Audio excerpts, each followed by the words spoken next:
Okay, well, let's sort of recap briefly where we've been so far. Discipleship in Jesus' culture was a well-known thing, so the word disciple made sense because that's how men became rabbis. They then spent several years soaking up the teaching of their teacher, sometimes learned off by heart, certainly stuck to the rules. They discovered that all rabbis weren't the same because there were different ways of interpreting and applying faith. Some of them were traditional, some of them were more liberal, all the rest of it. But if you wanted to become a famous rabbi yourself, you needed to stick within the tradition that you were part of. And that was another thing. It wasn't easy to become a disciple. There was a big process that even the brightest found hard to get through. Then Jesus changed all that. He invited disciples. He didn't apply, he invited you. And there were no particular requirements other than commitment to a new way of seeing the world and a willingness to join him. You could say, I think, that while the rabbis prioritized a way of thinking that then informed a way of behaving, would it be true to say that Jesus prioritized a way of behaving that then informed a way of thinking? So the opposite way around.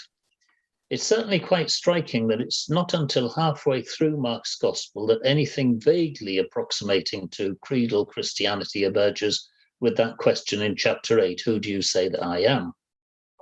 Plenty of things had happened before that, healings, feeding crowds, walking on water. Jesus had said plenty of memorable things, and it's on that basis that he then asks Peter what he thinks is going on here. So to put it in language that's floating around the church today, it seems as if orthopraxy, doing the right things, maybe came before orthodoxy, thinking the right things, not just by accident, but with some intentionality on Jesus' part.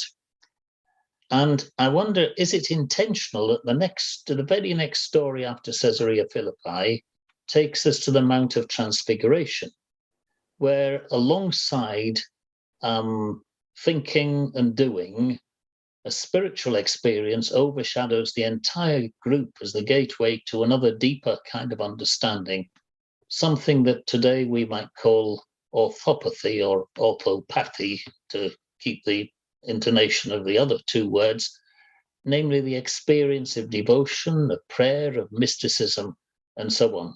I mean, in the Methodist context, is that what Wesley's warming of heart was all about? I don't know.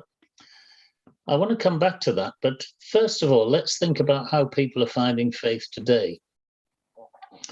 I don't know whether you saw it, but in 2016, there was a movie called Silence, which tells the story of two young Jesuit priests in the 17th century who went from Portugal to Japan to look for an older colleague who'd apparently disappeared. Now, the story itself isn't relevant here, but the story of Andrew Garfield, who played one of these priests, certainly is. Because when he was given that assignment to play one of these Jesuit missionaries, he knew nothing at all about the Jesuits.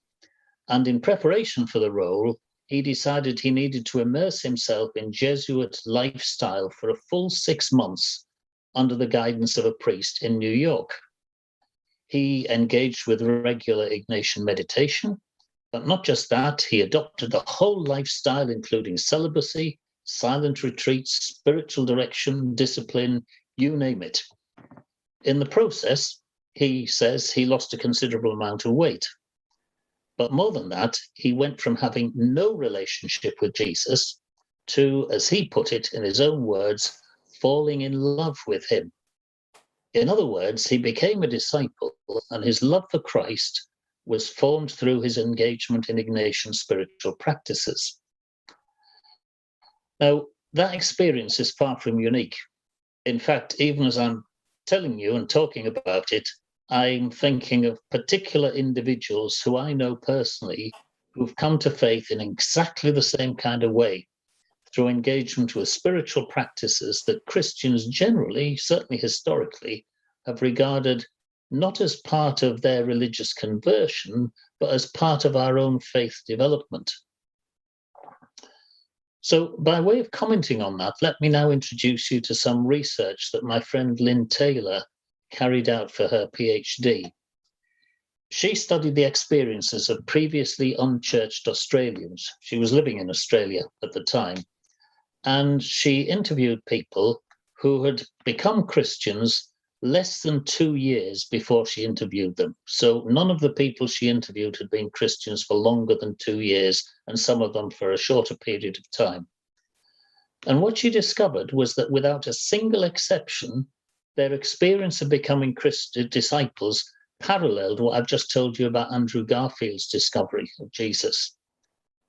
Now, in reflecting on what this means for our mission and ministry today, she goes on to suggest that we're missing something really significant by failing to recognize the essentially, I'll call it the performative nature of faith, namely what I called orthopathy earlier.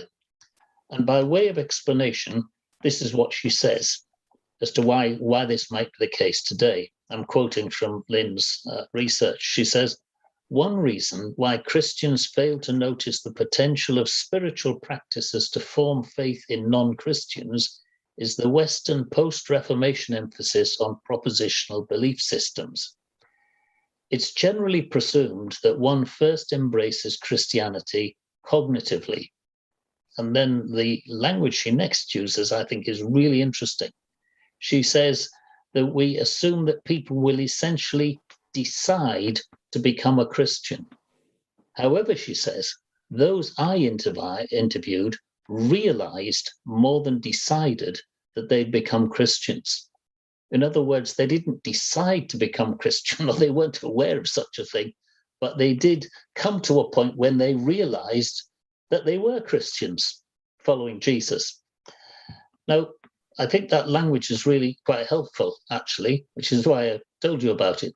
But my guess is that this probably intuitively resonates with quite a few people here tonight.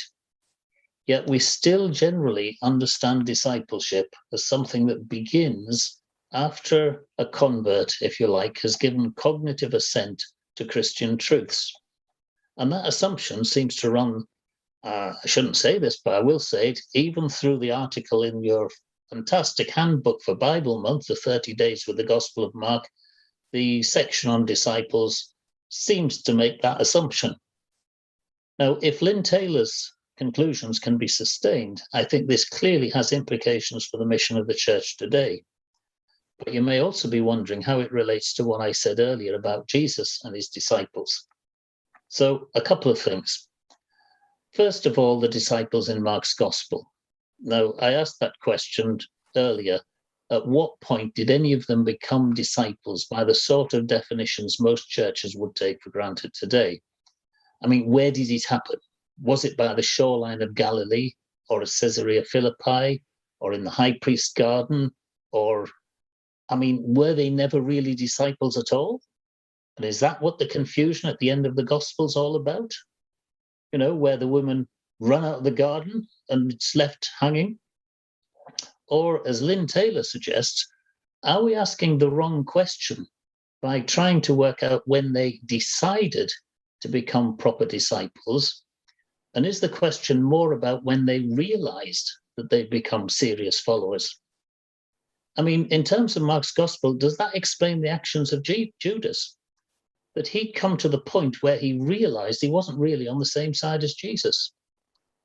And does that shed light on why Peter could deny Jesus 1 minute and then immediately breaks down in crying because he'd come to a point where he'd realized that he truly was with Jesus and his denials were betraying himself as well as Jesus? So I said there were two things, and here's the second one. Previous generations, and some people I know today, used to speak of discipleship in terms of believing, belonging, and behaving, and in that order. Effectively, we said to people, believe the same things as we do, then we'll let you join us, and once you get in, we'll work on your lifestyle. And lifestyle was usually about personal morality of one sort or another. But I wonder if the Gospel of Mark, as well as the experience of people today, doesn't invite us to reverse that order. Jesus came with a big behaving opportunity. He said, here's this vision of a world renewed. Are you up for being a part of that? and those who were automatically found themselves included in the category of disciple. There were no more hoops to jump through, but as they engaged on that journey, Jesus was intentional in inviting them to explore new territory. Now and again, he gives them a nudge by asking questions, pointing out things, reminding them of what they'd seen. And it wasn't that thinking was outlawed. It wasn't that he wanted them not to think about faith. It wasn't that it was irrelevant or unnecessary, but Jesus continually created spaces where it was possible for them to experience God in ways that were so intense and meaningful, they just couldn't help thinking about them, asking questions about what was really going on. Which, does that bring us back full circle to performance, I wonder? You remember Sidney Carter's song, The Lord of the Dance, where we're invited to join Jesus in the dance. I think that might have more theology in it than you might imagine.